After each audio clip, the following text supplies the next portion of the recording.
تو مت کرو اظہار، جانے دو اسے اپنی زندگی سے۔ تم تو ویسے بھی کسی لڑکی کو اپنے قریب کرنے کے حق میں نہیں تھے، پھر کیوں اس لڑکی کے لیے اپنے آپ کو خوار کر رہے ہو؟ چھوڑ دو اسے، اپنے کام پر فوکس کرو جو تمہارا جنون ہے۔ اپنے جنون کو دوسری سمت کیوں موڑے ہو؟ حنان کے لبوں پر مسکراہٹ گہری ہوئی، کیونکہ آریان کے چہرے کے تاثرات مزید خطرناک ہو چکے تھے۔ اسے تو کسی قیمت پر نہیں جانے دے سکتا۔ تم ایک کام کرو، پتہ کرواؤ کہ ان کمینوں نے ایزل کے ساتھ جاب کے حوالے سے کیا کانٹریکٹ کیا ہے۔ یقیناً انہوں نے ایزل کے لیے کوئی خاص کانٹریکٹ بنوا کر اس پر سائن کروایا ہوگا۔ جتنی بھی اماؤنٹ رکھی ہے وہ سب پے کر کے ایزل کا اس جاب سے آزاد کرواؤ۔ وہ اب واپس ہماری کمپنی میں ہی کام کرے گی میرے ساتھ۔ آریان کی بات پر حنان بھی اب کی بار سنجیدہ ہوا۔ اگر اسے ہی اپنے قریب رکھنا ہے تو پھر ریحام کو گھر میں کیوں لا رہے ہو؟ سب کو بتا دو کہ ایزل منقوہ ہے، تمہاری اتنی تڑپ ہے اس لڑکی کے لیے تمہارے دل میں، مگر تمہاری یہ جو اکڑ ہے یہ تمہیں کہیں کا نہیں چھوڑے گی۔ ایسی اکڑ پر تمہیں ریحام جیسی لڑکی ملے گی۔ حنان کے سامنے اب شک کی کوئی گنجائش نہیں بچی تھی کہ آریان ایزل سے محبت کرتا ہے، اس لیے وہ اس کی بات پر خفگی بھرے انداز میں بولا، جس نے اپنی زندگی اپنی وجہ سے ہی مشکل کی ہوئی تھی۔ تم سے جتنا کہا ہے بس اتنا ہی کرو، مجھے کسی اپنے گھر میں لانا ہے اور کسی آفس میں، یہ میں خود ہی دیکھ لوں گا۔ آریان اپنی کیفیت سے بری طرح جو تھا اس پر چڑھ دوڑا تھا۔ تو اس کا مطلب تم اب بھی گھر والوں کو اپنے اور ایزل کے رشتے کے بارے میں کچھ نہیں بتاؤ گے؟ حنان بھی تب کر بولا، نہیں۔ آریان خانزادہ اپنے معاملات میں کسی کی بھی دخل اندازی برداشت نہیں کرتا تھا، چاہے اس کا بھائیوں جیسا دوست ہی کیوں نہ ہو۔ مجھے بالکل بھی اندازہ نہیں تھا کہ تم نے اس لڑکی کو اپنے ساتھ صرف ٹائم پاس کے لیے ہی رکھا ہوا ہے۔ وہ بہت بے ضرر لڑکی ہے، اسے اپنے کسی بھی انتقام میں مت گھسیٹو۔ طلاق دے دو اسے، تاکہ کوئی ایسا مرد اپنا سکے اسے جو اسے اس معاشرے کے سامنے اپنا نام اور مقام دینا بھی جانتا ہو۔ حنان بھی اپنی جگہ غصے میں آتا بہت سنگین الفاظ ادا کر گیا، جس کے اگلے ہی لمحے آریان کا بھاری ہاتھ اس کا جبڑا ہلا کر رکھ گیا تھا۔ تمہاری ہمت بھی کیسے ہوئی گھٹیا بکواس کرنے کی؟ وہ صرف میری ہے، میرے مرنے کے بعد ہی کسی دوسرے کے نام لگ سکتی ہے۔ دوبارہ ایسی بکواس کی تو سچ کہہ رہا ہوں، ہماری دوستی کا بھی لحاظ نہیں کروں گا۔ حنان شوق کی کیفیت میں اپنی جگہ پر کھڑا تھا، اسے پہلے تو یقین ہی نہیں آیا تھا کہ آریان نے اس پر ہاتھ اٹھایا ہے، مگر آریان نے شدید غصے میں جو اقرار کیا تھا وہ انتہائی خوبصورت تھا۔ حنان وہیں کھڑا تھا جبکہ آریان وہاں سے جا چکا تھا۔ اسی لمحے ریحام بھی وہاں آئی تھی۔ اس نے یہ تو نہیں سنا تھا کہ ان دونوں کے بیچ کیا بات ہوئی ہے، مگر اتنا ضرور سمجھ آ گیا تھا کہ ان دونوں کے درمیان جھگڑا ہوا ہے۔ اسے حیرت ہوئی تھی کہ وہ دونوں جو دو جسم اور ایک جان بنے رہتے تھے وہ بھی جھگڑ سکتے تھے۔ اس کے اندر ایک امید پیدا ہو چکی تھی کہ کہیں نہ کہیں وہ حنان کو آریان کے خلاف استعمال کر سکتی تھی۔ حنان آریان کے تمام راز جانتا تھا، اس کی ہر چھوٹی بڑی بات سے واقف تھا۔ وہ حنان کو سیڑھی بنا کر آریان تک بہت آرام سے پہنچ سکتی تھی۔ اسے آریان خانزادہ کو برباد کرنا تھا، مگر دل کہیں نہ کہیں اس شخص کی چارمنگ پرسنالٹی کے آگے ہار بھی چکا تھا۔ مگر دل سے زیادہ وہ اس وقت دماغ کی سننا چاہتی تھی۔ اس شخص نے اس کے باپ کو برباد کیا تھا، اپنا بدلہ تو اسے پورا کرنا ہی تھا۔ حنان، آپ کے ہونٹ سے خون نکل رہا ہے، کیا ہوا؟ آپ ٹھیک ہیں؟ ریحام اپنے لہجے میں دنیا بھر کی فکر سموئے اس کے قریب آتی اس کا ہاتھ تھام گئی۔ ہاں میں ٹھیک ہوں۔ حنان نے اس کے قریب سے اپنا ہاتھ چھڑایا، مگر ریحام دوبارہ سے اس کا ہاتھ تھامتی ٹیشو نکال کر اس کے ہونٹ سے نکلتے خون پر رکھ گئی۔ جس انسان کی خاطر اپنا آپ بھلا کر دل و جان سے کام کرتے ہیں آپ، اس نے بدلے میں کیا دیا آپ کو؟ یہ تھپڑ؟ مجھے لگا تھا آپ بہت سمجھدار انسان ہیں، مگر جب سے پتہ چلا کہ آپ تو صرف آریان خانزادہ کے ملازم بن کر اس کے اس شاندار آفس میں کام کر رہے ہیں تو بہت افسوس ہوا آپ پر۔ اتنے ذہین اور قابل انسان ہیں آپ۔ آپ کو نہیں لگتا آپ کا بھی اپنا آفس ہونا چاہیے، ہر وقت اپنے کزن کے اشاروں پر نہ چلنا پڑے؟ ریحام اس کے مقابل کھڑی ہمدردی بھرے لہجے میں بولی تھی، جبکہ حنان لب پھینچے خاموشی سے کھڑا اسے دیکھ رہا تھا۔ میں اس بارے میں کوئی بات نہیں کرنا چاہتا۔ حنان نے اپنے ہاتھ سے اس کا ہاتھ جھٹک دیا۔ وہ بہت زیادہ غصے میں کھڑا تھا۔ وہ کبھی بھی اپنے اور آریان کے درمیان کسی کو بھی بولنے کا موقع نہیں دیتا تھا۔ آئی ایم سوری، مگر آپ کو میری باتوں پر غور کرنا چاہیے۔ آپ اس قابل ہیں کہ آپ کا بھی اپنا نام اور مقام ہونا چاہیے۔ میں آپ کا ساتھ دے سکتی ہوں اگر آپ چاہیں تو۔ ریحام اس کا موڈ خراب ہوتا دیکھ کر اپنی بات کہتی وہاں سے ہٹ گئی، جبکہ حنان کتنے ہی لمحے وہاں کھڑا کسی غیر مرئی نکتے کو گھورتا رہا۔ ریحام کی باتوں نے کہیں نہ کہیں اس پر اثر ضرور کیا تھا۔ سر، سیگے نے اس پر کیے جانے والے حملے کا بدلہ لیا ہے۔ ہمارا مال جو افغانستان سے سمگل ہو کر آ رہا تھا اس کی مخبری کروا کر اس نے وہ سارا پولیس کے حوالے کر دیا ہے۔ پولیس ڈپارٹمنٹ اس کے ساتھ ملا ہوا ہے، وہ انہیں بھاری رقم دے کر ان سے کام کرواتا ہے۔ غیان داور اپنی کرسی پر جھول رہا تھا جب اسے اس کے خاص آدمی پاشا نے آ کر یہ خبر دی، جو سنتے غیان داور کی رنگت غصے سے سیاہ ہوئی تھی۔ آج تک اس کے کام میں خلل ڈالنے والا پیدا ہی نہیں ہوا تھا۔ زیکے نے بہت بڑی غلطی کی تھی اس کا مال اور آدمیوں کو پکڑوا کر۔ وہ غصے سے ابل رہا تھا۔ سر، یہ شخص یہاں پر بہت طاقت میں ہے، اسے دشمنی رکھ کر ہم یہاں نہیں رہ پائیں گے، اس کو دوستی کی مار مار کر ہلاک کرنا ہوگا۔ پاشا ہی وہ واحد انسان تھا جس کی بات غیان داور سنتا تھا۔ اسے اس وقت بھی اس کا کہا ٹھیک لگا۔ ٹھیک کہہ رہے ہو۔ اس کے انداز سے لگ رہا تھا کہ وہ ڈرنے والا اور دبنے والا نہیں ہے۔ سننے میں تو یہ آیا ہے کہ بہت پاورفل انسان ہے، یہاں کوئی اس کے آگے اب تک ٹک نہیں پایا، مگر وہ اب یہ نہیں جانتا کہ اس کے سامنے ٹکرانے کے لیے اب غیان داور آن کھڑا ہوا ہے، جس نے آج تک کبھی اپنی زندگی میں ہارنا نہیں سیکھا، اور اسے ہرانا تو میری زندگی کا بہت بڑا مقصد ہے، جسے کسی بھی قیمت پر پورا کر کے رہوں گا میں۔ غیان داور کی آنکھوں میں انتقام کی آگ جل رہی تھی۔ غیان نے پاشا کو زیکے کے ساتھ ایک ملاقات رکھنے کا کہتے وہاں سے بھیج دیا۔ ہاتھ میں شراب کی بوتل اٹھائے وہ چلتا ہوا کھڑکی کے پاس آن کھڑا ہوا تھا۔ وہ جب سے واپس آیا تھا آنکھوں میں چہرہ ہٹنے کا نام ہی نہیں لے رہا تھا۔ اب تک نہ جانے کتنی گرل فرینڈز رہ چکی تھی اس کی، کتنی لڑکیوں سے اپنے اندر کی آگ کو ٹھنڈا کر چکا تھا، مگر جو کشش اس لڑکی کی نظر آئی تھی وہ آج سے پہلے کبھی نہیں دیکھی تھی۔ اس کے دل و دماغ سے وہ ہٹنے کا نام ہی نہیں لے رہی تھی۔ اسے لگا تھا شاید چند لمحوں کے لیے وہ تنہا لڑکی دیکھ کر اس کی جانب متوجہ ہوا ہے، مگر وہ تو دماغ پر ایسے سوار ہوئی تھی کہ اترنے کا نام ہی نہیں لے رہی تھی۔ اس نے اپنے آدمی کو اس ٹیکسی والے کو اٹھانے کا حکم دیا تھا جس کے ساتھ بیٹھ کر وہ وہاں سے گئی تھی۔ اب وہ ٹیکسی والا ہی اسے اس لڑکی تک پہنچانے والا تھا۔ شراب کا گھونٹ حلق میں اتارتے اس کی آنکھوں میں مسفرہ کا تصور کرتے پھر سے خماری بھر گئی۔ بیٹے آپ ٹھیک ہو؟ ایزل نے آنکھیں کھولتے اپنے پاس آریان کی تائی اور دادوں کو بیٹھے دیکھا۔ اس کی رنگت پھر سے زرد ہوئی، اس خوف سے کہ کہیں آریان نے ان لوگوں کو سچ بتا تو نہیں دیا۔ تہمینہ بیگم بہت محبت سے اس کا ہاتھ تھامے اس کا گال تھپ تھپا رہی تھی۔ ڈاکٹر نے کہا تھا کہ اس نے کسی بات کی بہت زیادہ ٹینشن لے رکھی ہے، شدید ذہنی دباؤ کی وجہ سے بھی بے ہوش ہوئی تھی، جس کی وجہ سے ان سب گھر والوں کو اس سے مزید ہمدردی محسوس ہو رہی تھی۔ انہوں نے آریان کے انداز میں اس معصوم اور پیاری سی لڑکی کے لیے جو بے قراری دیکھی تھی، اس کے بعد سے تسنیم بیگم بہت ہی خاموشی کے ساتھ اسے دیکھ رہی تھی۔ وہ اب تک یہ فیصلہ نہیں کر پائی تھی کہ یہ لڑکی ان کے پوتے کے لیے بہترین تھی بھی یا نہیں۔ وہ نہیں چاہتی تھی کہ آریان کو دوبارہ کسی تکلیف سے گزرنا پڑے۔ انہیں آریان اپنے بیٹوں سے بھی زیادہ عزیز تھا۔ وہ اس کی آنکھوں میں ایزل کے لیے خاص قسم کے جذبات دیکھ چکی تھیں۔ یہ بھی جانتی تھی کہ آریان اتنی آسانی سے ان کے سامنے اظہار نہیں کرے گا، بلکہ وہ اتنی آسانی سے ایزل کو شاید دنیا کے سامنے قبول بھی نہ کرے۔ آریان کے ساتھ ماضی میں جو کچھ ہو چکا تھا اس کی وجہ سے اس کے گھر والے اب اس کے معاملے میں بہت زیادہ پروٹیکٹیو ہو چکے تھے۔ میں ٹھیک ہوں، آئی ایم سوری، مجھے پتہ ہی نہیں چلا، پتہ نہیں کیا ہو گیا تھا مجھے۔ ایزل شرمندہ سی بیڈ پر اٹھ بیٹھی تھی۔ اس کی نگاہوں نے روم میں آریان کو تلاشا تھا، وہ کہیں نہیں تھا، مگر دیوار پر لگی اس کی دیوار کی نہایت ہی پرکشش اور دلکش تصویر کو دیکھتے وہ اتنا تو سمجھ گئی تھی وہ اس وقت آریان کے شاندار سے بیڈ روم میں تھی۔ اس کی گھبراہٹ میں مزید اضافہ ہوا۔ آپ رات کے وقت اس خراب موسم میں یہاں کیوں آئیں؟ آپ تو شاید آریان کی جاب چھوڑ چکی ہیں نا؟ تسنیم بیگم نے اس کی بے ہوشی کے دوران بہت سی باتیں پوچھ لی تھیں، جبکہ ان کی بات پر ایزل نے لرزتی پلکیں اٹھا کر ان کی جانب دیکھا۔ وہ بالکل نارمل تاثرات کے ساتھ اسے دیکھ رہی تھی، مگر ایزل کی دھڑکنیں بوجھل ہوئیں۔ اسے یہی لگا تھا کہ آریان کی دادوں کو اس کا وہاں آنا اور آریان سے ملنا پسند نہیں آیا۔ وہ مجھے بات کرنی تھی ان سے، مگر آپ ٹھیک کہہ رہی ہیں، مجھے اس طرح یہاں نہیں آنا چاہیے تھا۔ آئی ایم سوری، میں نے آپ کو ڈسٹرب کیا، مجھے اب جانا چاہیے۔ وہ ایک دم سے اپنی جگہ سے اٹھی تھی جب اس کا سر بہت زور سے چکرایا۔ اسی لمحے آریان روم میں داخل ہوا۔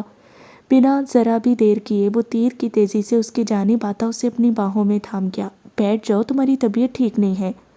وہ اب بھی اسی گیلے لباس میں تھی۔ آریان نے خفکی بھری نگاہوں سے تائی اور دادی کو دیکھا، جو ایک بار پھر سے آریان کی اس قدر بے قراری دیکھ کر شوق رہ گئیں۔ تائی جان، نرمین سے کہہ کر ان کا لباس تبدیل کروائیں، انہیں مزید ٹھنڈ لگ جائے گی۔ اس نے بت بنی بیٹھی تہمینہ بیگم کو مخاطب کیا، جبکہ ایزل کو آریان کا ان لوگوں کے سامنے ایسے بیہیو کرنا بالکل بھی اچھا نہیں لگا تھا۔ ویسے تو پرواہ نہیں ہوتی تھی، اب اتنی کیئر کیوں کر رہا تھا؟ وہ سمجھ نہیں پائی۔ سب سے زیادہ وہ شرمندہ ہو رہی تھی۔ وہ نہیں چاہتی تھی کہ آریان کے گھر والے اس کے حوالے سے غلط سوچیں۔ میں بالکل ٹھیک ہوں سر، بہت شکریہ آپ کا، کافی دیر ہو چکی ہے، مجھے اب گھر جانا ہے۔ وہ دھڑکتے دل کے ساتھ دوبارہ سے اٹھی تھی۔ نہیں بیٹے، آریان ٹھیک کہہ رہے ہیں، آپ کی طبیعت ٹھیک نہیں ہے، مزید ٹھنڈ لگ گئی تو مسئلہ ہو جائے گا۔ آپ ایسا کریں، پہلے چینج کر لیں اور تھوڑی دیر ریسٹ کریں، اس کے بعد آریان آپ کو آپ کے گھر چھوڑ آئیں گے۔ تسنیم بیگم نے اب کی بار اپنے مخصوص پرشفقت لہجے میں اسے پکارا تھا، جس پر ایزل کی گھبراہٹ میں تھوڑی بہت کمی آئی تھی۔ تہمینہ بیگم تو آریان کے کہنے پر نرمین کو بلانے چلی گئی تھی۔ تسنیم بیگم بھی اس کا گال پیار سے سہلاتی وہاں سے اٹھنے لگیں۔ آریان کے ساتھ روم میں اکیلے ہونے کے خیال سے ہی اسے اپنی سانسیں رکتی محسوس ہوئی تھیں۔ ایزل نے ان کے پیچھے اپنی جگہ سے اٹھنا چاہا تھا، مگر آریان کی سیاہ آنکھوں کی سخت وارننگ پر وہ لبوں کو کچل کر رہ گئی۔ وہ اٹھتی تب بھی کون سا اس شخص نے اس کا کوئی لحاظ کرنا تھا، اسے ان لوگوں کے سامنے ہاتھ پکڑ کر روک لینا تھا۔ وہ دونوں روم سے جا چکی تھی۔ ایزل اپنی جگہ سے اٹھی، جب اس کے آگے بڑھنے سے پہلے ہی آریان اس کے سامنے دیوار بنا ان کھڑا ہوا۔ کیا ہوا تھا تمہیں؟ آریان نے ہاتھ بڑھا کر اس کے بالوں میں پڑا کیچر کھول دیا۔ اس کے نم آلود بالوں کو چھوتا وہ ایزل کو بہت غصے میں لگا تھا، مگر اس سے بہت اچھے سے بات کر رہا تھا۔ کچھ نہیں۔ ایزل نے اس کا ہاتھ اپنے بالوں سے دور کرنا چاہا، جب آریان اس کے بالوں کو بہت مضبوطی کے ساتھ اپنی مٹھی میں جکڑتا اسے اپنے سے قریب تر کر گیا۔ ایزل اس کی اس جارحانہ کارروائی پر بہت بری طرح سے سہم گئی۔ کیا ہے تمہارے دل میں؟ وہ شخص چاہتا تھا اس لڑکی کے دل میں بھی ویسی ہی تڑپ ہو جیسی وہ محسوس کر رہا تھا۔ ایزل اس کی جھلستی سانسوں کو محسوس کرتی اس کے حصار میں کسمسائی تھی۔ گھنیری پلکوں کو اٹھاتے اس کے سوال پر اچنبھے سے اس کی جانب دیکھا۔ یہ شخص اسے اتنا بے وقوف سمجھتا تھا کہ وہ اسے اپنے دل کی بات بتا دے گی۔ مجھے جانے دے پلیز، آپ کے گھر والے کیا سوچیں گے میرے بارے میں؟ آپ کو تو فرق نہیں پڑتا، مگر میں آپ جتنی طاقتور نہیں ہوں، برداشت نہیں کر سکتی یہ سب۔ ایزل نے اس کے حصار سے اپنے آپ کو آزاد کروانا چاہا۔ اس کے بکھرے بال بار بار اس کے لبوں کو چھو رہے تھے۔ آریان نے ہاتھ بڑھا کر اس کے بالوں کی لٹوں کو چھوا، جس کی وجہ سے اس کا ہاتھ ایزل کے لبوں کو چھو گیا تھا۔ ایزل کے پورے وجود میں سنسنی سی دوڑ گئی۔ تم کیوں نہیں چاہتی میں سب کے سامنے تمہیں اپنی بیوی کے طور پر متعارف کرواؤں؟ آریان وجہ جاننا چاہتا تھا۔ اپنی پوری زندگی میں اس نے کبھی اتنی ریجیکشن برداشت نہیں کی تھی جتنی بار یہ لڑکی اسے ریجیکٹ کر چکی تھی۔ کیونکہ آپ پسند نہیں ہیں مجھے، میں رہنا ہی نہیں چاہتی آپ کے ساتھ۔ ایزل اپنے آپ کو اس کی گرفت سے آزاد کروانے کی کوشش کرتے بولی تھی۔ اس کا انداز غصے اور ضد بھرا تھا۔ اسے خود پر بھی غصہ تھا کہ وہ اس شخص کو اتنی شدتوں سے چاہنے لگی تھی، مگر اتنی حیثیت اور ہمت نہیں رکھتی تھی کہ اس کے سامنے اپنی محبت کا اظہار کر سکے۔ وہ بہت سی باتوں سے ڈرتی تھی۔ اپنے ٹوٹ جانے کے خوف نے اسے کچھ بھی کہنے سے روک رکھا تھا۔ آج تک اسے کبھی وہ نہیں مل پایا تھا جس کی اس نے چاہ کی تھی، پھر یہ شخص کیسے مل پاتا جو اس کے دل کی اولین ترجیح بن چکا تھا۔ آریان نے اسے اپنی باہوں سے آزاد کر دیا۔ وہ اس لڑکی کے آگے بالکل بے بس ہو جاتا تھا۔ کیسے بتاتا اسے کہ وہ اس کے لیے کتنی ضروری ہو چکی تھی۔ اس کی فکر تھی، اسے ایسے ہی اپنے دشمنوں کے آگے نہیں چھوڑ سکتا تھا۔ میں بھی مرا نہیں جا رہا تمہارے ساتھ رہنے کے لیے۔ تم اپنی بے وقوفی میں جن لوگوں کے ساتھ کام کر رہی ہو وہ انتہائی گھٹیا انسان ہیں۔ مجھ سے دشمنی میں وہ تمہیں استعمال کر سکتے ہیں۔ انہوں نے تمہیں جاب بھی اسی لیے دی ہے۔ تم آرام سے میری بات سمجھتی نہیں ہو، اس لیے میں نے تمہاری جاب وہاں سے ختم کروا دی ہے۔ بہت شوق ہے تمہیں جاب کرنے کا تو میری کمپنی میں اپنا یہ شوق پورا کر سکتی ہو، اور اگر اب دوبارہ کسی اور کمپنی میں اپلائی کرنے کی کوشش بھی کی تو مجھ سے برا کوئی نہیں ہوگا۔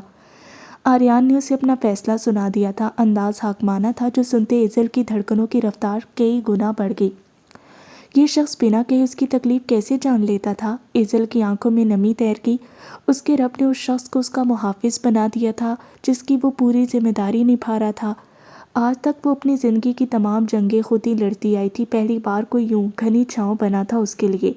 سکون سا پورے وجود میں سرایت کر گیا۔ ایزل نے اپنے چہرے پر ایسا کوئی بھی تاثر نہیں آنے دیا تھا۔ وہ جانتی تھی آریان کی مرضی کے بغیر وہ یہاں سے کہیں نہیں جا سکتی، نہ ہی اس وقت اس میں ہمت تھی اس شخص سے بحث کرنے کی، اس لیے خاموشی سے سر جھکا گئی۔ آریان بہت مشکل سے اپنی نگاہیں اس کے بھیگے دل نشیں سراپے سے ہٹاتا واپس پلٹ گیا۔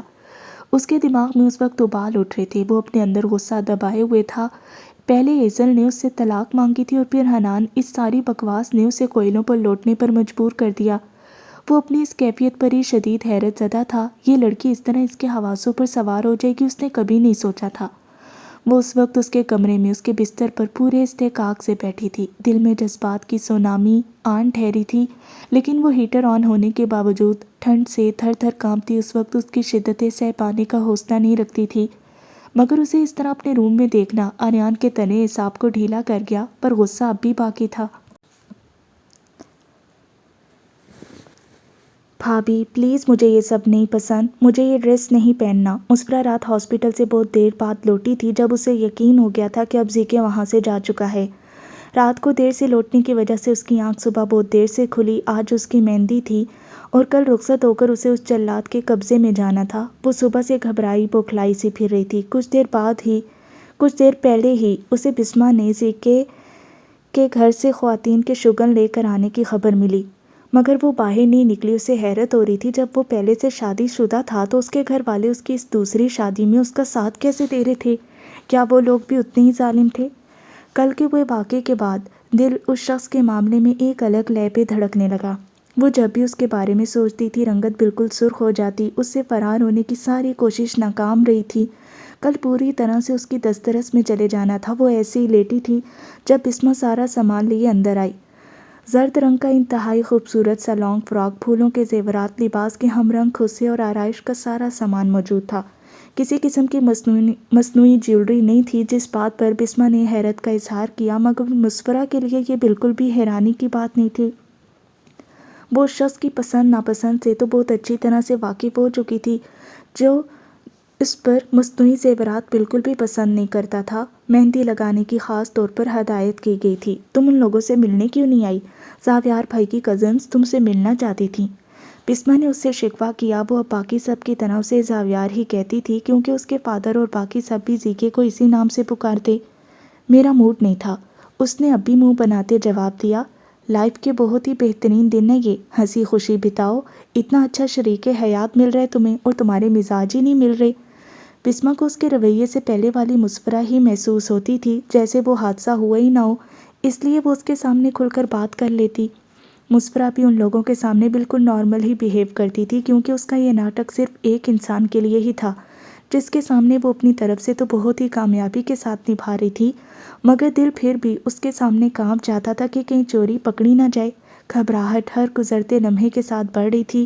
اسے اس شخص کی دسترس میں جانا تھا جس کے ساتھ گزارے چند لمحے بھی ہمیشہ جان لیوائی ثابت ہوئے تھے، اور اب تک اس کے معاملے میں دھڑکنوں کی تال ویسے ہی بدلی بدلی سی رہی تھی۔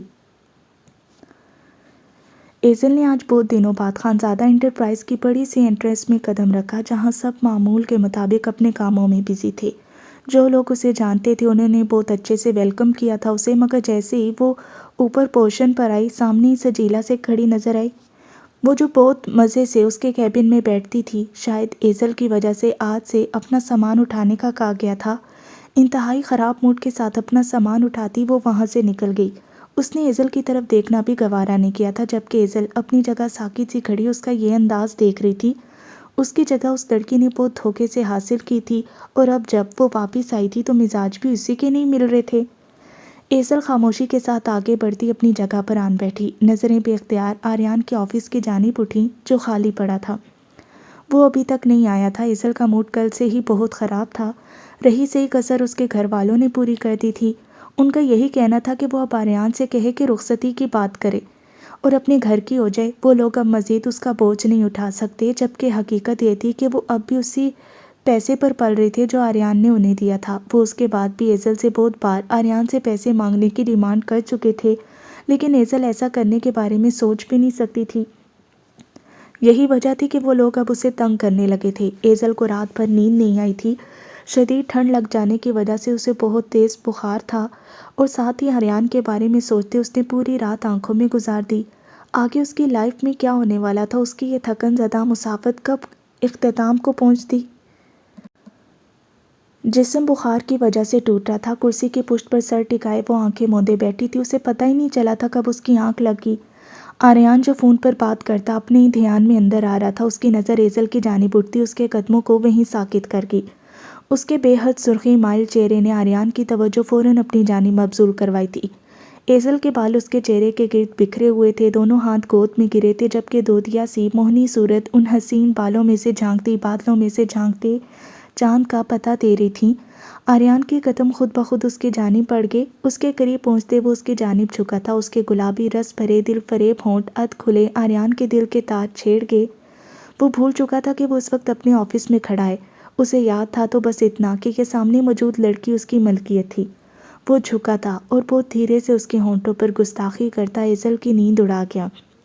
ایزل گھبرا کر اپنی جگہ سے سیدھی ہوئی، جس چکر میں اس کے ہونٹ دوبارہ آریان کے ہونٹوں سے ٹکرا گئے، کیونکہ وہ اب بھی ایزل کے اتنے ہی قریب تھا۔ اس کے بخار کی حدت وہ بہت شدت سے محسوس کر پایا تھا۔ اس کے دل کو کچھ ہوا، یہ لڑکی خود کو اتنی تکلیف کیوں دیتی تھی؟ مس ایزل میرے آفس میں آئیں، کچھ امپورٹنٹ پوائنٹس ڈسکس کرنے ہیں۔ اس کے بے پناہ قریب جھکا، اس کے چہرے پر اپنی گرم سانسیں چھوڑتا وہ ایزل کی رنگت مزید ٹماٹر کی طرح لال کر گیا۔ اس کے ہونٹوں کے قریب جھولتی بالوں کی لٹ کو انگلی چھو کر کان کے پیچھے اڑستا وہ ایزل کی سانسیں بکھیر گیا تھا۔ یہ لڑکی حسن اور رعنائی کا پیکر تھی۔ آپ سجیلا کو بلائیں، وہ آپ کی سیکرٹری ہے۔ وہ پیچھے ہوا ہی تھا جب ایزل کے لبوں سے بے اختیار شکوہ نکلا۔ آریان انہی قدموں پر واپس پلٹا تھا۔ پرسنل سیکرٹری تو آپ ہی ہیں نا، اور یہ کام بھی تھوڑا پرسنل ہے جو صرف آپ کر سکتے ہیں۔ وہ اس کی جانب ٹیبل پر جھکتا، اسے وارننگ دیتی نگاہوں سے گھورتا اپنے آفس کی جانب بڑھ گیا، جبکہ ایزل نے اپنی سانسوں کو نارمل کرتے اس کی چوڑی پشت کو خفکی سے گھورا تھا۔ نہ جانے کیا تھا اس شخص میں کہ وہ جیسے ہی قریب آتا تھا ایزل کو اپنی دھڑکنیں ہر حد پار کرتی محسوس ہوتی۔ اس وقت بھی اسے اپنا پورا وجود کپ کپاتا محسوس ہوا تھا، مگر اس شخص کی حکم عدولی نہیں کر سکتی تھی، ورنہ وہ بخشتا نہیں تھا۔ اس کی شخصیت کا رعب بہت زیادہ تھا۔ ایزل کو اس سے آج بھی پہلے دن کی طرح ہی خوف محسوس ہوتا۔ خود کو اس کے آگے پر اعتماد ظاہر کرنے کی خاطر وہ اس کو جواب دے جاتی تھی، مگر اس دوران اس کا دل سینے میں حشر برپا کر دیتا تھا خوف کے عالم میں۔ ماشاءاللہ کتنی پیاری لگ رہی ہو مسفرہ، بسمہ نے جیسے ہی کمرے میں قدم رکھا، سامنے بیوٹیشن کے ہاتھوں تیار کھڑی مسفرہ کو دیکھ کر وہ اپنی جگہ مبہوت رہ گئی تھی۔ کچھ دیر پہلے دونوں گھر والوں کے سامنے زابیار کمال نے ایک بار پھر سے مسفرہ بخشی کو اپنے ساتھ نکاح کے بندھن میں باندھ لیا تھا۔ اب چھپ چھپا کر نہیں بلکہ پوری دنیا کے سامنے وہ اس کی بیوی تھی۔ میں نے کہا تھا تمہیں، پہلے ہی قابو کر لو اس لڑکی کو، وہ آریان خانزادہ اس کے لیے جنونی ہے۔ دیکھا اب کیسے یہ پیسوں کا چیک ہمارے منہ پر مار کر اسے پھر سے اپنی سائڈ کر لیا اس نے۔ ہمایوں غصے سے پاگل ہوا پڑا تھا۔ ایزل نے اچانک سے غائب ہو کر ان کا کل رات کا پروگرام تو خراب کیا ہی تھا، مگر ساتھ ہی اس کا اس طرح ان کے جال سے پوری طرح سے نکل جانا ان لوگوں کی آریان کے ساتھ کی جانے والی سازش کو وہیں ختم کر گیا۔ وہ شخص ہر بار ایسے ہی ان کی سازشوں سے بچ نکلتا تھا۔ اب چیخنے چلانے سے کیا ہوگا؟ تم لوگ اس شخص کے آگے ہر معاملے میں فیل ہی ہو، کچھ نہیں کر سکو گے اس کے خلاف۔ فلزا مسلسل ان دونوں کو بحث کرتا دیکھ کر اکتائے ہوئے لہجے میں بولی۔ اسے اب شدت سے احساس ہو رہا تھا کہ اس نے آریان کو چھوڑ کر اپنی زندگی کی سب سے بڑی غلطی کی تھی۔ وہ شخص چھوڑے جانے کے قابل نہیں تھا، مگر اب وہ اس سے اتنی نفرت کرتا تھا کہ اس کو اپنانا تو دور کی بات، اس کی صورت دیکھنا کبھی روادار نہیں تھا۔ فلزا کے دل میں پھر سے اس کے لیے فیلنگز جاگنے لگیں، مگر اسے ایزل کی جانب اس طرح سب جھکتے دیکھ کر وہ اندر ہی اندر انگاروں پر بھی لوٹ رہی تھی۔ ایسے تو نہیں چھوڑوں گا میں اس لڑکی کو، اس نے ہمارے ساتھ جو دھوکہ کیا اسے اس کی سزا تو ملے گی ضرور۔ سبحان اسے معاف کرنے کا ارادہ بالکل بھی نہیں رکھتا تھا۔ کیا کرو گے تم؟ فلزا نے سوالیہ نگاہوں سے اس کی جانب دیکھا۔ بدنام ہوگی اب وہ، اسی انسان کے ساتھ جو بہت محافظ بنا پھر رہا ہے اس کا۔ پھر دیکھتا ہوں میں کیسے آریان خانزادہ اور اس کا معزز خاندان اس بدنام زمانہ لڑکی کو اپنے گھر کی عزت بناتا ہے۔ خانزادہ انٹرپرائز کی ساکھ تباہ نہ کر دی میں نے تو میرا نام بھی سبحان ملک نہیں۔ سبحان کے دل میں ایزل کے لیے جو ہوس اور خباثت تھی وہ اسے سکون نہیں لینے دے رہی تھی۔ اسے لگا تھا وہ حسین گڑیا آرام سے اس کی دسترس میں آ جائے گی، مگر ایسا نہ ہو پانے کی وجہ سے وہ پاگل ہو رہا تھا، اور اب ایزل کو آریان سے دور کرنے کا یہی ایک طریقہ تھا۔ آریان خانزادہ کے سٹینڈرڈز بہت ہائی ہیں، محبت چاہے اس کے دل میں پیدا ہو چکی ہو اس لڑکی کی، مگر وہ کبھی بھی اس بات کا اظہار یا ایزل کو اپنی زندگی میں شامل نہیں کرے گا۔ فلزا کے لہجے میں آریان کے لیے فخر اور ایزل کے لیے حقارت چھپی تھی، جبکہ سبحان بھی کچھ ایسا ہی سوچ رہا تھا۔ اسے اس بات کا بھی پورا یقین تھا کہ آریان کے گھر والے ایزل جیسی مڈل کلاس لڑکی کو کبھی بھی قبول نہیں کریں گے۔ آریان کو اس بدنامی کے بعد اپنی ساکھ بچانے کے لیے ایزل کو دور کرنا ہوگا۔ سبحان نے تمام پبلیشرز کو بھاری رقم دیتے آریان اور ایزل کی لی گئی کچھ خفیہ تصویروں کو ہر جگہ نشر کرنے کا کہا تھا۔ آج کی رات تک بہت بھاری ہوگی ایزل رفیق پر، تمہیں میرے پاس آنا ہی ہوگا، اور اس بار آریان خانزادہ بھی تمہاری ڈھال نہیں بنے گا۔ سبحان کی بات پر ہمایوں بھی خباثت سے مسکرا دیا۔ اس انچھوئی پری پیکر پر تو ان دونوں کی بہت بری نظر تھی۔ ہر بار کی طرح وہ اس بار آریان خانزادہ کو کسی بھی قیمت پر بازی نہیں لینے دینا چاہتے تھے۔ ماشاءاللہ کتنی پیاری لگ رہی ہو مسفرہ، بسمہ نے جیسے ہی کمرے میں قدم رکھا، سامنے بیوٹیشن کے ہاتھوں تیار کھڑی مسفرہ کو دیکھ کر وہ اپنی جگہ مبہوت رہ گئی تھی۔ کچھ دیر پہلے دونوں گھر والوں کے سامنے زابیار کمال نے ایک بار پھر سے مسفرہ بخشی کو اپنے ساتھ نکاح کے بندھن میں باندھ دیا تھا۔ اب چھپ چھپا کر نہیں بلکہ پوری دنیا کے سامنے وہ اس کی بیوی تھی۔ یہ سوچ کر ہی مسفرہ کی ہتھیلیاں پسینے سے بھیگ جاتی تھی کہ اس شخص نے اس سے کس وجہ سے نکاح کیا تھا۔ مسفرہ نے اس کی وارث دینے کی شرط پوری کرنے کے بدلے جو شرط رکھی تھی وہ شخص آج وہ پوری کر چکا تھا، جس کے بعد سے مسفرہ کی سانسیں معمول پر نہیں آ پا رہی تھیں۔ ان کا نکاح دن کے وقت ہوا تھا اور اب مہندی کا فنکشن تھا جس کا اہتمام مارکی میں کیا گیا تھا۔ امینہ بیگم مہمانوں کو ریسیو کرنے کے لیے پہلے ہی جا چکی تھی۔ بسمہ اس کی خاطر گھر میں ہی رکی ہوئی تھی۔ اس نے مسفرہ کے ساتھ جانا تھا۔ مسفرہ نے خاص طور پر اسے روک رکھا تھا۔ آپ نے شال کیوں لے لی؟ ابھی جانے میں ٹائم نہیں ہے۔ بسمہ کو جانے کے لیے تیار دیکھ کر اس نے پوچھا۔ امی وہاں اکیلے مہمانوں کو ہینڈل کر رہی ہیں، فائزہ بھی ابھی تک نہیں پہنچی، اس لیے مجھے ابھی نکلنا ہوگا۔ امی کی طبیعت بھی ٹھیک نہیں ہے، انم تمہارے پاس ہی اور زاویار بھائی نے کہا ہے کہ وہ تمہیں پک کرنے آئیں گے، تو اس لیے میں جا رہی ہوں۔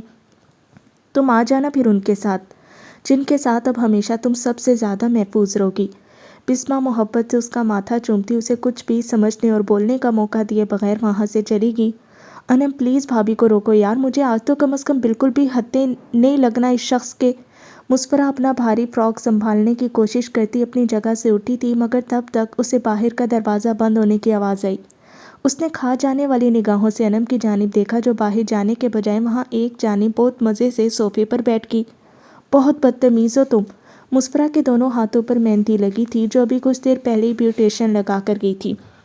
وہ ابھی بھی تھوڑی تھوڑی گیلی تھی۔ بسمہ نے اسے سختی سے ہدایت دی تھی کہ مہندی خراب نہ ہو، اسی احتیاط کے چکر میں وہ بسمہ کے پیچھے نہیں جا پائی۔ جس انسان کا حق سب سے پہلے تمہیں دیکھنے کا ہے اسے ہی یہ حسین نظارہ پہلے دیکھنا چاہیے۔ انم چپس اٹھا کر کھاتی اس کی زرد پڑتی رنگت کو دلچسپی بھری نگاہوں سے دیکھ رہی تھی۔ اس نے آج تک مسفرہ کو کبھی کسی کے سامنے اس طرح ڈرتے ہوئے نہیں دیکھا تھا جیسے وہ زاویار کمال کے نام سے ڈرتی تھی۔ اس کی سانسیں رک جاتی تھی اس شخص کے نام سے بھی۔ انم پہلے ہی زیکے کی شخصیت سے بہت متاثر تھی۔ ڈاکٹر وسیم والا سچ سامنے آنے کے بعد تو وہ مزید اس شخص کی حامی ہو چکی تھی۔ اس وقت اس کی شادی ہونے پر اس سے بھی زیادہ خوش تھی۔ خوش تو سبھی تھیں، بس ایک وہی تھی جو بہت زیادہ ڈر اور گھبراہٹ کا شکار تھی، کیونکہ وہ اس شخص کے قربت بھرے لمحے سہ چکی تھی۔ وہ جب بھی اس کے بارے میں سوچتی تھی سانسیں تیز ہونے لگتیں۔ مسفرہ واپس سے صوفے پر بیٹھ گئی۔ جب کچھ دیر بعد باہر کا دروازہ کھلنے کی آواز آئی، مسفرہ کی سانسیں تیز ہوئیں۔ اس نے گھبرا کر انم کی جانب دیکھا جو لبوں پر مسکراہٹ سجائے اپنی جگہ سے اٹھ رہی تھی۔ تم کہاں جا رہی ہو؟ بیٹھو یہیں پر۔ مسفرہ نے اسے خفگی بھری نگاہوں سے دیکھتے کہا، مجھے کباب میں ہڈی بننے کا بالکل بھی شوق نہیں ہے، ایسے نہ ہو زاویار بھی میری گردن دبا کر مجھے خود ہی راستے سے نہ ہٹا دیں۔ انم باہر کی جانب بڑھی تھی۔ جب اسی لمحے زاویار اندر داخل ہوا، مسفرہ کو انم کے سلام کرنے کی آواز آئی تھی۔ اس کی دھڑکنیں مزید تیز ہوئیں، بھاری قدموں کی چاپ روم میں سنائی دینے لگی۔ اسے اپنا دل کانوں میں دھڑکتا ہوا محسوس ہوا۔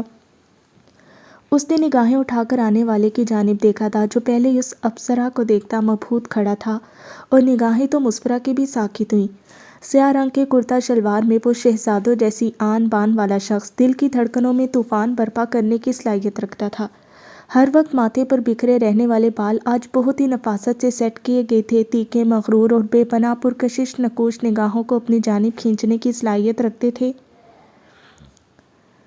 ایزل فائل اٹھائے اس کے آفس میں پہنچی تھی، جہاں وہ کرسی کی پشت سے ٹیک لگائے فون پر بات کر رہا تھا۔ اس کی آنکھیں بند تھیں۔ ایزل فائل مضبوطی سے تھامے اس کے سامنے ٹیبل کے فاصلے پر آن کھڑی ہوئی۔ ریحام، میں وعدہ نہیں کر سکتا مگر کوشش پوری کروں گا آنے کی۔ تمہاری برتھ ڈے کا گفٹ تمہیں بھیج دیا ہے، مجھے نہیں لگتا اس گفٹ کے بعد میرا آنا بنتا ہے۔ وہ اتنا مسکرا کر ریحام سے بات کر رہا تھا۔ ایزل کی گرفت فائل پر مزید مضبوط ہوئی۔ اسے اب ریحام کے ساتھ ساتھ آریان پر بھی غصہ آنے لگا۔ وہ دونوں ایک دوسرے کے لیے نفرت اور بغض رکھتے تھے، مگر ان دونوں کو بات کرتے دیکھ کر کچھ اور ہی نظر آتا تھا۔ ایزل کو اپنا آپ اس وقت بہت ہی بے وقوف لگا، جو یہ سمجھ رہی تھی کہ آریان خاندادہ باقی اپر کلاس کے لوگوں سے مختلف ہے، وہ بھی انہی جیسا ہی تھا، دوغلا۔ ریحام کو گفٹ بھی بھجوا دیا تھا اور اس کا تو شاید برتھ ڈے بھی یاد نہیں تھا۔ یاد ہوتا بھی کیوں، وہ بھلا کیا اہمیت رکھتی تھی اس شخص کی زندگی میں جو وہ اس کے بارے میں کچھ یاد رکھتا۔ ایزل کی نگاہیں بار بار اس کے چہرے کی جانب اٹھ رہی تھی جس کے مغرور وجیح نقوش بہت دلکشی بھرے تھے۔ اتنی لڑکیاں اس کی دیوانی تھی کیونکہ وہ اس قدر چاہے جانے کے قابل بھی تھا۔ وہ اپنی سوچوں میں گم اسے دیوانہ وار نگاہوں سے تکے جا رہی تھی۔ جب اسی لمحے آریان نے آنکھیں کھول کر اس کی جانب دیکھا۔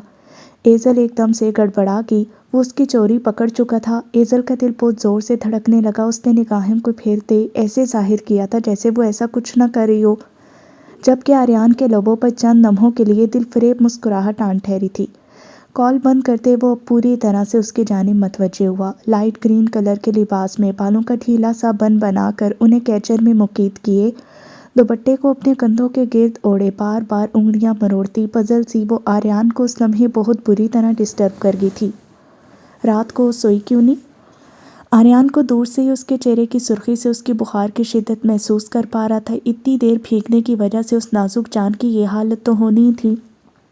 میری مرضی، وہ نگاہیں جھکائے بولی تھی۔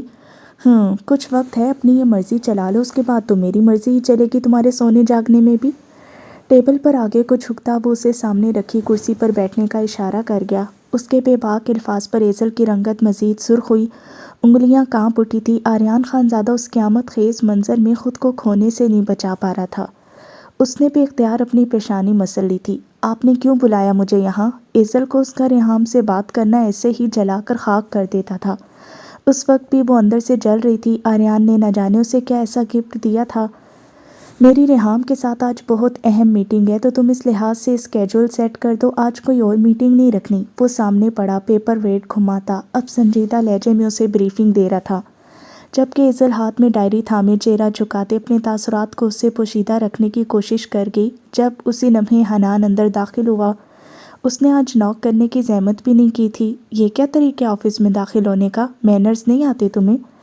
آریان اسے قریب آن کھڑے ہوتے دیکھ کر غصے سے دھاڑا تھا، جبکہ ایزل نے حیرت بھری نگاہوں سے اس کی جانب دیکھا۔ اس نے ہمیشہ ان دونوں دوستوں کو ایک دوسرے کو عزت دیتے دیکھا تھا۔ آریان کا یہ انداز اس کے لیے بالکل غیر متوقع تھا۔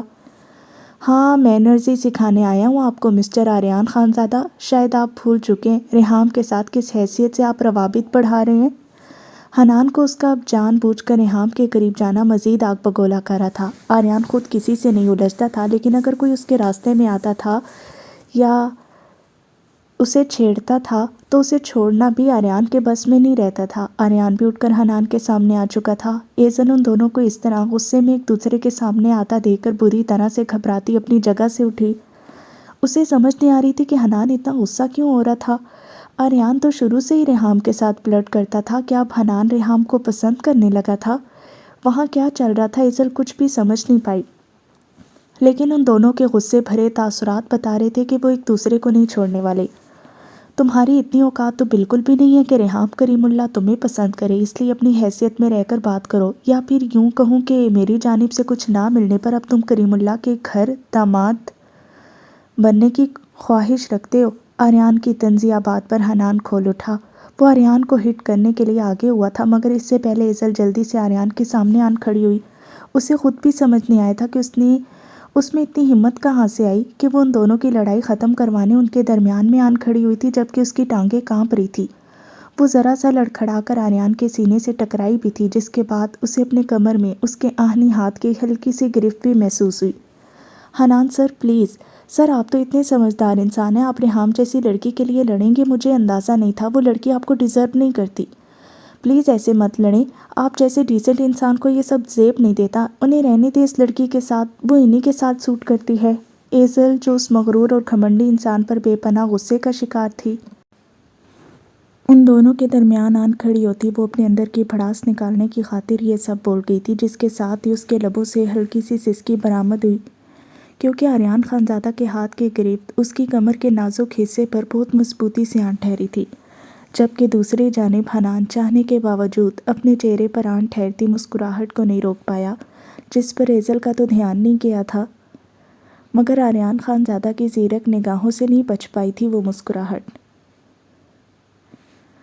زاویار احد کمال، جو اب تک یہی کہتا آیا تھا کہ اسے کسی کے ہونے نہ ہونے سے کوئی فرق نہیں پڑتا، اس دنیا میں کوئی ایسی عورت نہیں اتری جو اس کے دل میں اپنی جگہ بنا سکے، جو اس کے دل کو اپنے جذبات سے کمزور کر سکے، جو وحشت پرست اور درندہ صفت انڈر ورلڈ کے سب سے خطرناک اور بے رحم گینگسٹر کو گھائل کر سکے۔ اس ایک لڑکی کے سامنے اسے اپنے سارے دعوے پانی میں بہتے محسوس ہو رہے تھے۔ نہ جانے اس چھوٹی سی دھان پان سی لڑکی نے اس پر کیا جادو کر دیا تھا کہ وہ کہیں کا نہیں رہا تھا، اس لڑکی کو اپنی زندگی میں شامل کرنے کے لیے بے بس ہو گیا تھا۔ اس نے شادی کا یہ فیصلہ صرف یہی سوچ کر کیا تھا کہ وہ کچھ وقت مسفرہ کو اپنے پاس رکھے گا۔ اس کا یہی ماننا تھا کہ یہ کشش چند دنوں کی ہی ہے۔ چند دن اس لڑکی کو اپنے پاس رکھنے کے بعد وہ اس کو ہمیشہ ہمیشہ کے لیے اپنی زندگی سے نکال دے گا، تاکہ سر سے اس کے حسن کا خمار اترنے کے ساتھ ساتھ دل و دماغ سے وہ ہمیشہ کے لیے نکل جائے۔ اس کے حوالے سے کوئی تشنگی باقی نہ رہے۔ وہ جیسی زندگی جی رہا تھا وہاں اسے کوئی کمزوری نہیں چاہیے تھی، مگر اس وقت مسفرہ پر پہلی نگاہ پڑتے ہی وہ کہیں اور دیکھنے اور اپنی جگہ سے ہلنے کے قابل بھی نہیں رہا تھا۔ اس کا دل بے اختیار انداز میں دھڑک اٹھا۔ زرد رنگ کے پیروں تک آتے فراک میں پھولوں کے زیورات سے سجی وہ اس دنیا کی تو لگ ہی نہیں رہی تھی۔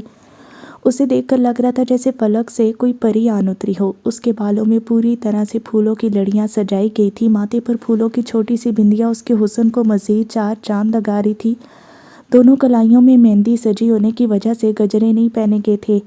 نازک سی کمر کو دوپٹے سے چھپایا گیا تھا۔ اس پر جھولتی پھولوں سے سجی ناگن چٹیا قیامت خیز منظر پیش کر رہی تھی۔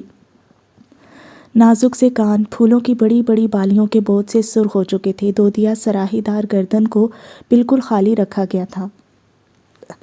زیگے نگاہیں اس کی بیوٹی بون سے الجھ کر رہ گئیں۔ فراک کا گلا کھلا ہونے کی وجہ سے گردن کی رعنائیاں واضح طور پر دیکھی جا سکتی تھی۔ نازک و دل فریب سراپے پر وہ زرد فراک بہت دل فریب لگ رہا تھا۔ اس کے دل و دماغ پر خمار سا چڑھ گیا۔ مسفرہ جو خود بھی اس کی سحر انگیزی میں کھونے سے خود کو بمشکل روکتی پائی تھی، اسے اس طرح ہر شے سے بیگانہ ہو کر اپنی جانب بڑھتے دیکھ کر اس کا دل بہت زور سے دھڑکنے لگا۔ وہ چلتا ہوا اس کے سامنے آن کھڑا ہوا تھا۔ مسفرہ کی لرزتی پلکیں اس کے پیروں پر جھکی تھی۔ اس نے اپنے دونوں ہاتھ جن کے بازو تک مہندی لگی ہوئی تھی انہیں اپنے پہلو میں گرا رکھا تھا۔ وہ اس کی نظروں سے بری طرح پزل ہو رہی تھی۔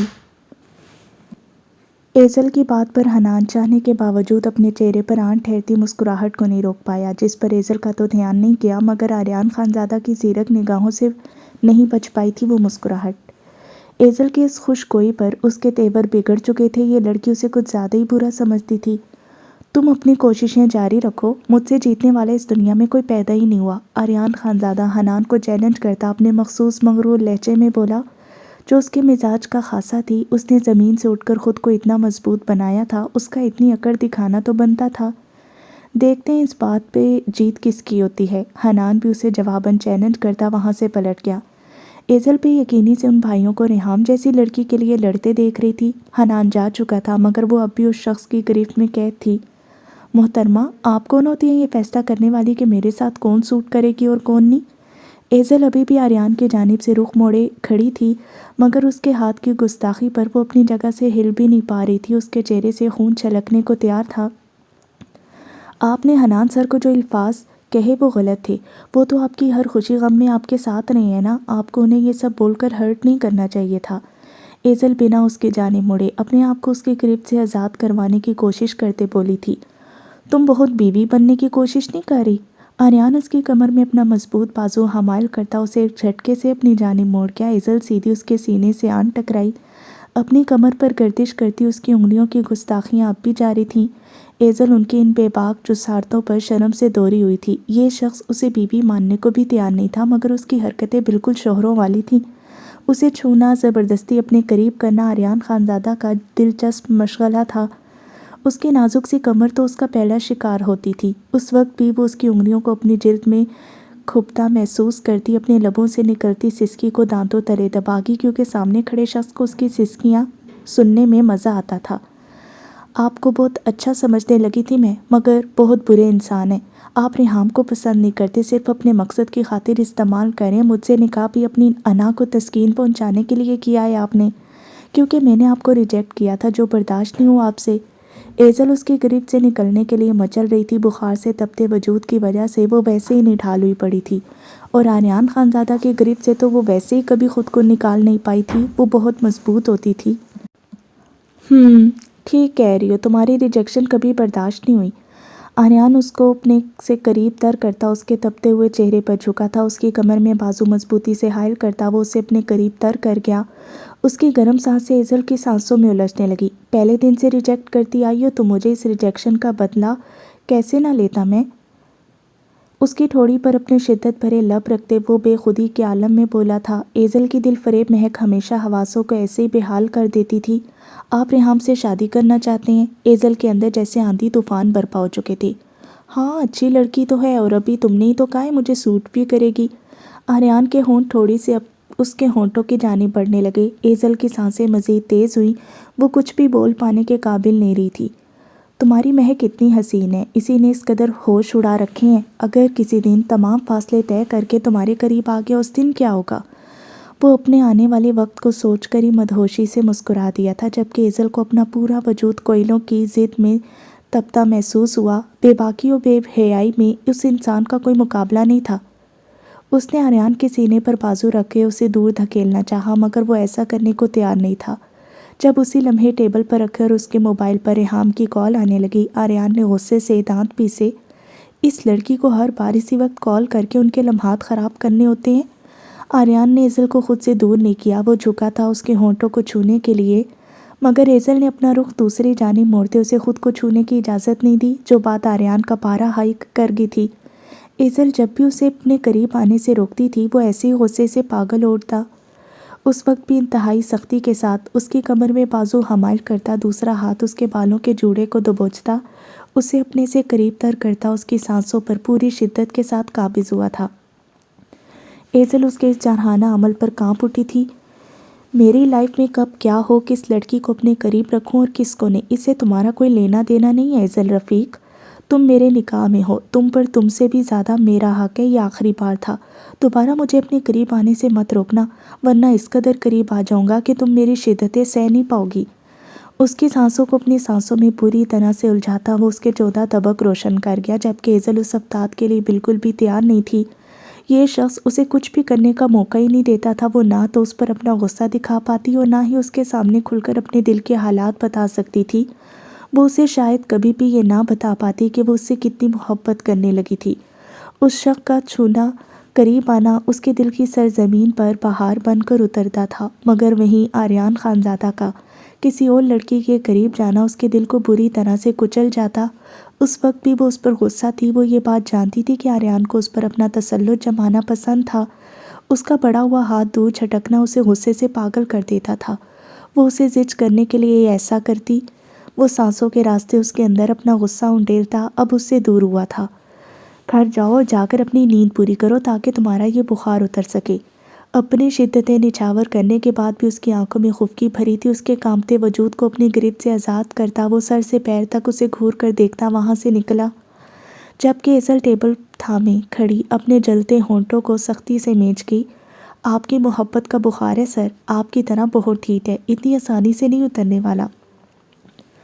اس کی چوڑی پشت اب نگاہوں سے اوجھل ہو چکی تھی۔ ایزل کا دل بہت زور و شور سے دھڑک رہا تھا، جیسے ابھی پسلیاں توڑ کر باہر آ جائے گا۔ دل میں یہ درد مزید بڑھنے لگا تھا کہ وہ اس شخص کے لیے اتنی اہم نہیں تھی جتنا اہم بننے کے لیے اس کا دل خواہش پکڑ رہا تھا۔ یہ سوچتے اس کی آنکھوں میں نمی تیرنے لگی۔ آریان آج کا پورا دن ریحام کے ساتھ رہنے والا تھا۔ دل کا درد مزید بڑھنے لگا۔ آریان خانزادہ اس کی درد بھری زندگی کا سب سے میٹھا اور جان لیوا درد بن چکا تھا، جس سے چھٹکارا اب ساری زندگی کے لیے ممکن نہیں تھا۔ زیگے چلتا ہوا اس کے سامنے آن کھڑا ہوا تھا۔ مصفرہ کی لرزتی پلکیں اس کے پیروں پر جھک گئی تھیں۔ اس نے اپنے دونوں ہاتھ جن کے بازو تک مہندی لگی ہوئی تھی انہیں اپنے پہلو میں گرا رکھا تھا۔ مہندی گیلی تھی اس لیے احتیاط سے رکھا گیا تھا۔ وہ اس کی نظروں سے بری طرح پزل ہو رہی تھی، جو کتنے ہی لمحے اس کے سامنے کھڑا اسے تکے گیا۔ مسز زاویار کمال، میری دنیا میں شمولیت کے لیے بہت بہت مبارکباد۔ نکاح کے بعد وہ اسے اب دیکھ رہا تھا۔ ان دونوں کے بیچ ایک بار پہلے بھی یہ لمحہ آ چکا تھا، مگر اس وقت حالات مختلف تھے۔ مصفرہ اس سے بہت زیادہ نفرت کرتی تھی۔ اس شخص کے دل میں اس کے لیے تب کیا تھا اور اب کیا ہے، وہ نہ پہلے جانتی تھی اور نہ ہی اب جانتی تھی۔ ہاں، مگر اب اس کے دل کی کیفیت اس شخص کے لیے بدل چکی تھی۔ جب دھڑکنوں میں پہلے اس شخص کی نفرت ہوتی تھی، وہ اب محبت کے جذبے سے رچ بس چکی تھی۔ اس کے اتنے مہذب انداز میں مخاطب کرنے پر مصفرہ کی گھبراہٹ کچھ کم ہوئی، مگر اس شخص سے کوئی بعید نہیں تھی۔ وہ کب بدل جاتا تھا پتہ ہی نہیں چلتا تھا۔ میں یہ شادی صرف اپنی امی کی خوشی کی خاطر کر رہی ہوں۔ مصفرہ نے اسے باور کروانا چاہا تھا کہ وہ اس شادی کے لیے اپنی مرضی سے راضی نہیں ہوئی۔ اس کے دل میں اب بھی زیگے کی پہلی بیوی کے حوالے سے بہت سارے سوالات کھٹک رہے تھے۔ مگر مجبوری ہی یہی تھی کہ وہ ابھی یہ سوال پوچھ نہیں سکتی تھی۔ کوئی بات نہیں، بہت جلد تمہاری خوشی بھی بن جائے گی یہ شادی۔ اس کے دوپٹے کے اندر سے ہاتھ پھنساتا وہ ایک جھٹکے سے اسے اپنے قریب کر گیا۔ مہندی خراب ہونے کے ڈر سے مسفرہ کے لبوں سے ہلکی سی چیخ برآمد ہوئی۔ بہت مشکل سے اس کی مہندی خراب ہونے سے بچی تھی۔ میری مہندی خراب ہو جائے گی، پلیز دور رہیں مجھ سے۔ اس کے قریب سے آزاد ہونے کی کوشش کرتی وہ اسے دور دھکیل رہی تھی جب زیکے نے اسے ہلکا سا جھٹکا دیتے اپنے قریب تر کر لیا۔ اس کے وجود سے اٹھتی مہندی اور پھولوں کی خوشبو زیکے کے اعصاب پر بری طرح سے اثر انداز ہو رہی تھی۔ میرے نام کی مہندی کو خراب نہ ہونے دینے کی اتنی تڑپ، کہ واقعی محبت تو نہیں ہوگی مجھ سے؟ اس کے دودیا بازو پر سجی مہندی کو ہتھیلی سے چھوتا اس کی لرزتی پلکوں کو اپنی گہری نگاہوں کے حصار میں لیے کھڑا تھا۔ میری چوائس اتنی بری نہیں ہے، مسفرہ کے لہجے میں غرور تھا، جبکہ زیکے کے لبوں پر بے اختیار مسکراہٹ آن ٹھہری تھی۔ اس کی جانب دیکھتی مسفرہ کا دل دھک سے رہ گیا۔ کوئی انسان مسکراتا ہوا اتنا حسین کیسے لگ سکتا تھا؟ مسفرہ کو بس ایک بات بہت بری طرح سے کھل رہی تھی کہ وہ اتنی حسین لگ رہی تھی، اس شخص کی مرضی اور خواہش کے مطابق تیار ہوئی تھی، کوئی مصنوعی شے اپنے وجود کا حصہ نہیں بنائی تھی۔ مگر اس شخص کے لبوں سے ایک لفظ تعریف کا نہیں نکلا۔ کوئی اتنی اکڑ کیسے رکھ سکتا تھا؟ تعریف تو کر ہی سکتا تھا۔ مسفرہ کو خود بھی اندازہ نہیں ہوا تھا کہ وہ اس شخص کے لبوں سے سراہا جانا چاہتی تھی۔ اس کا دل تعریف سننے کا خواہش مند تھا۔ تمہارے بال اصلی ہی ہیں نا؟ اس کے بالوں کی چٹیا کو اپنی ہتھیلی پر لپیٹتا وہ اس کے حسن کے معاملے میں ہی مشکوک تھا، جبکہ مسفرہ دل ہی دل میں جل بھن اٹھی تھی۔ دل تو چاہا تھا اسے کہہ دے کہ اب تک جس وحشیانہ پن کے ساتھ انہیں کھینچتا آیا تھا، اس کے بعد بھی ان کے اصلی ہونے پر کوئی شک باقی تھا۔ ہمیں فنکشن میں جانا ہے، سب انتظار کر رہے ہوں گے۔ مسفرہ اسے اپنے بالوں میں مگن ہوتا دیکھ کر جلدی سے بولتی اس سے دور ہوئی، مگر بال زیکے کی گرفت میں مقید ہونے کی وجہ سے وہ زیادہ دور نہیں جا پائی تھی۔ تمہیں کیا لگتا ہے تمہیں اس طرح تیار دوسرے لوگوں کو دکھانے کے لیے کروایا میں نے؟ اسے آہستہ آہستہ دور سرکتے دیکھ کر زیکے اس کے دوپٹے کو اپنی مٹھی میں جکڑتا اپنی جانب کھینچ چکا تھا، جو اس کے سر سے سرکتا کندھوں پر آن ٹھہرا تھا۔ مسفرہ اس کی اس جارحانہ کارروائی پر بری طرح سے کانپ اٹھی۔ یہ شخص کیا چاہتا تھا اس سے؟ اس کی بات مان کر بھی مصیبت میں پھنستی تھی اور نہ مان کر بھی۔ وہ اتنی دیر سے جو تیار ہو کر بیٹھی تھی وہ صرف اس شخص کو خوش کرنے کے لیے تھا۔ زیکے اسے دیوار سے لگاتا اس کے بالوں سے پھول نکالتا اس کی چٹیا کے بل کھولنے لگا۔ مسفرہ اپنی تیاری اس طرح برباد ہوتے دیکھ کر تب اٹھی تھی۔ اس کے بالوں کا نہ جانے کیا نشہ تھا اس شخص کو، انہیں دیکھتے ہی دیوانہ ہو جاتا تھا۔ ارد گرد کا ہوش بھول جاتا تھا۔ اس کے موبائل پر کال آنے لگی جسے بنا دیکھے وہ سائلنٹ موڈ پر کرتا بیڈ پر اچھال چکا تھا۔ سب لوگ کیا سوچیں گے، پلیز جانے دیں، میری تیاری خراب مت کرے، آپ کی فیملی بھی تو آئی ہوئی ہے نا۔ اس کے ہونٹوں پر اپنی انگلی جماتا اسے چپ رہنے کا اشارہ کرتا وہ اس کی دونوں کلائیوں کو اپنی مضبوط گرفت میں لیتا اس کی مزاحمت ختم کر گیا۔ مسفرہ کے بال اس نے نیچے سے کھول دیے تھے، جن میں اب چہرہ چھپاتا وہ ان کی مہک کو اپنی سانسوں میں اتارتا۔ اپنا اتنے وقت سے کھویا سکون پا کر اس کی بھوری آنکھوں میں آسودگی بھرا احساس آن ٹھہرا تھا۔ وہ بے خودی کے عالم میں اس کی گردن پر اپنے ہونٹوں کا بے رحم لمس چھوڑتا مسفرہ کی کراہ نکال گیا۔ اتنے دنوں سے مجھ سے دور ہو، اتنی سزا تو بنتی ہے، تم نے مجھے پہچاننے سے انکار کیا تھا نا، تمہارے وہ اجنبی الفاظ اس دل پر لکھے ہیں، گن گن کر بدلہ لوں گا ہر بات کا۔ اس کے کھلے گلے سے عیاں ہوتی گردن کی رہنائیوں کو لبوں سے چھوتا وہ مسفرہ کو شرم و حیا سے آنکھیں میچنے پر مجبور کر گیا۔ آپ کیا بول رہے؟ میں نہیں جانتی تھی آپ کو۔ مسفرہ اب بھی اپنی بات پر پورے اعتماد کے ساتھ قائم تھی۔ تم بھول ہی نہیں سکتی، میں نہیں مانتا، تم کیسے بھول سکتی ہو میرا چھونا، میری سانسوں کا ان مہکتی سانسوں میں کھلنا۔ وہ اس کے گلابی لبوں پر جھکتا اس کی سانسوں پر قابض ہو چکا تھا، جبکہ مسفرہ نے اس کی گستاخی پر اس کے کندھوں کو اپنے مہندی لگے ہاتھوں سے جکڑ لیا۔ اس کا وجود زلزلوں کی ضد میں آ چکا تھا۔ اگر زیکے نے اسے اپنی مضبوط پناہوں میں نہ اٹھا رکھا ہوتا تو اس نے اب تک گر جانا تھا۔ وہ بہت شدت بھرے انداز میں اس کے لبوں کو چھوتا اس کی گدازیت کو اپنے اندر اتارتا اپنے اتنے دنوں کی تشنگی کو کم کرنے کی کوشش کر رہا تھا۔ مسفرہ کو لگا تھا اس کی سانسیں اب اس کا ساتھ چھوڑ دیں گی۔ زیکے نہ جانے مزید کب تک ایسے ہی یہ شدت بھرا عمل جاری رکھتا جب باہر دروازے پر نوک ہوا۔ زاویار بھائی، باہر سے آتی راسم کی آواز پر زیکے ایک دم سے ہوش آیا تھا۔ اس لرزتی کانپتی زور پری کی سانسوں کو آزادی بخش دے، اس نے اس کی نازک وجود کو اپنے سینے میں بھینچ لیا۔ اس کا دل بے اختیار ہو رہا تھا، کسی قیمت پر اسے خود سے دور کرنے کو دل نہیں چاہ رہا تھا۔ باقی سب ہوتے تو وہ اگنور کر بھی جاتا، لیکن اس کے 3 لاڈلے جو پچھلے 1 ہفتے سے اپنی بھابھی کو دیکھنے کے لیے پاگل ہوئے جا رہے تھے، ان سے آج بچ پانا ناممکن تھا۔ تم ٹھیک ہو؟ چہرہ جھکا کر اپنے سینے سے لگی مصفرہ کو دیکھتا وہ نرمی سے بولا۔ آج تک زندگی میں اس نے اتنی نرمی سے کسی سے بات نہیں کی تھی۔ وہ خود اپنے انداز تخاطب پر حیران تھا۔ مصفرہ اس کے سینے پر دونوں ہاتھ جماتی اسے جھٹکا دیتی ایک دم سے پیچھے ہوئی، اس کا پورا وجود کانپ رہا تھا۔ آپ جنگلی اور وحشی انسان ہیں، آپ کو بالکل بھی طریقہ نہیں ہے ایک لڑکی کو کیسے ٹریٹ کیا جاتا ہے۔ مصفرہ اس شخص کو اپنی تیاری اس طرح سے برباد کرنے اور سب کچھ بگاڑنے کے بعد پھر سے مہذب بنتا دیکھ کر اپنے غصے پر قابو نہیں رکھ پائی، جبکہ مقابل پر اس وقت کسی بات کا کوئی اثر نہیں ہوا تھا۔ وہ اتنے وقت بعد اپنے نشے کی دوا حاصل کرنے کے بعد اب کافی سکون میں تھا۔ اسے غصے سے آگ بگولا ہوتا دیکھ کر وہ بیڈ پر جا بیٹھا۔ موبائل پر اب بھی کال آ رہی تھی۔ بولو۔ اس نے کال اٹینڈ کرتے روب بھرے انداز میں راسم کو مخاطب کیا۔ بھائی ایونٹ میں سب آپ کا انتظار کر رہے ہیں، دادا جان بھی آ چکے ہیں، ان کے ساتھ خاندان کے باقی سب لوگ بھی آئے ہیں، سب کوئی بہت اشتیاق ہے بھابھی سے ملنے کا۔ آپ کال پک نہیں کر رہے تھے اس لیے بابا نے مجھے بھیجا ہے، راسم نے اس کے غصے کے ڈر سے جلدی جلدی بتایا تھا۔